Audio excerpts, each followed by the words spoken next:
I want to know if there's any like, was there any like underlining meaning between like the sun and the moon?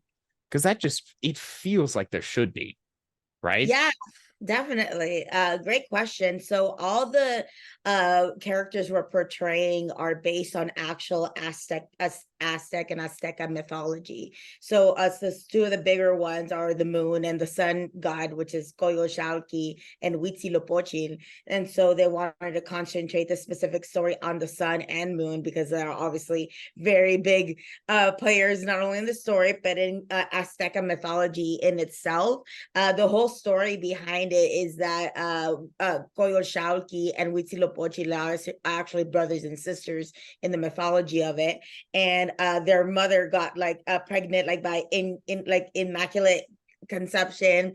Coyol thought that was such a betrayal, so she got her and her 400 brothers and sisters together to make a plan to go kill their mom because there was like this such a betrayal. So, but Huitzi found out and was killed off all the 400 brothers and sisters, including Koyoshalki, and threw all the 400 brothers and sisters in the sky, which then makes the stars, and cut off Koyoshalki's limbs, cut off her legs, her arms, and her head, and threw her head up in the sky, which made it the moon.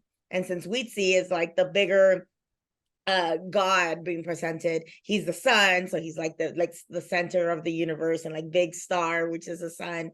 And also a fun little fact that I love that our costume designer Nicole Alvarez did is that she gave me red bands. Like I had red bands on my arms, I had a red band, like a little like red necklace, and red bands on my legs, and that is to represent where Koyoshalki in the mythology was cut off limb by limb and decapitated. So I thought that was really cool. Very like small things that people definitely wouldn't realize, or people would just probably assume that it was a